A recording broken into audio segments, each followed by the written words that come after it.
How do you avoid the same situation happening again in future? Forget about the past exam. Not necessarily forget about it, but don't have the negative emotions and negative feelings about the previous exam. I think it's important for you not to forget about the previous exam. You need to assess what you did right and wrong and what you can do to improve the next one, because you really gain a lot of valuable feedback, a lot of valuable experiences from doing that previous exam to make sure your next exam is better. Maybe you were really nervous on exam day, you were stressed, you weren't confident. So next time, you know, you need to be more confident. And so that could be really helpful. So I wouldn't say ignore, but I think that was a good answer. Consistency in learning, said Cecily. Yeah, very good. Andrea is one of our VIP students. Good to see you, Andrea.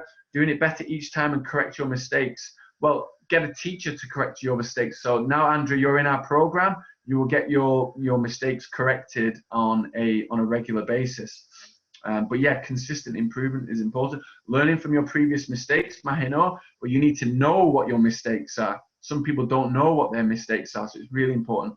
Lenin said more preparation with a proper course. Exactly, Lenin. Yeah, very good. Okay, fantastic. So make sure you don't have the same situation again happening again and again and again. Change the way you prepare for the exam on both before the exam and during the exam. I want to cover remarking because that's something that comes up quite a lot. And there could be many different situations or many different reasons as to why, yes, you would get remarking and why you wouldn't. And what's really helpful now, and again, something that we should be so thankful and grateful for from OET, what I think is amazing, is now they have the points system. So you know, did you get a high B, a low B, a high C, a middle C, a low C? You know what kind of level you're at right now. So what it could really be good for is helping you to save your money and save your time going through the remarking process. Because if, for example, you got low C pluses in all 4 areas, okay, and you're thinking, okay, I want to get a remark, then it probably means that you shouldn't get a remark, because you need to get 4 Bs in all 4 areas.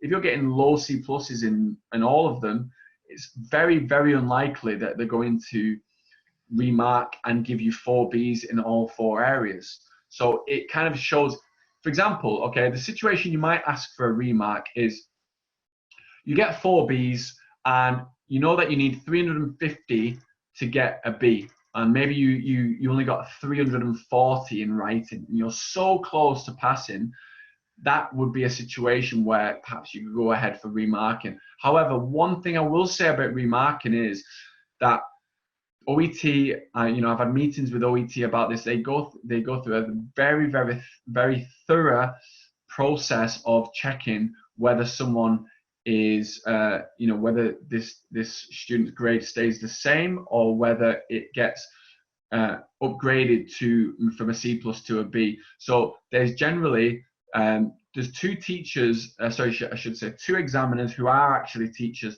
who go through and mark your exam in the first instance, in the original.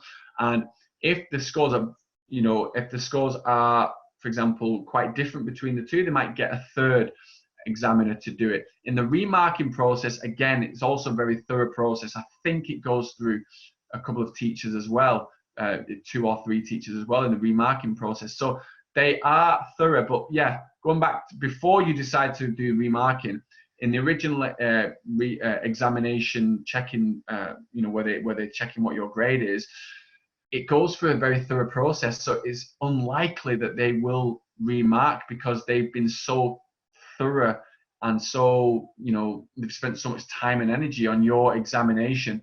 And I think that's why the exam is considered quite expensive by doctors and nurses, is because there's so many examiners, there's so many steps involved in giving out the exam and marking it as well at the same time. So that's a situation to think of with remarking. So if you've got C's in 2 or 3 areas, it's probably unlikely they're going to mark your examinations up to a grade B in all 4 areas. So that's the situation. If you've got any questions on that, let me know. But I've done some videos on remarking before on my YouTube channel, so please let me know about that if you want to just go to the YouTube channel and you'll be able to get access to that.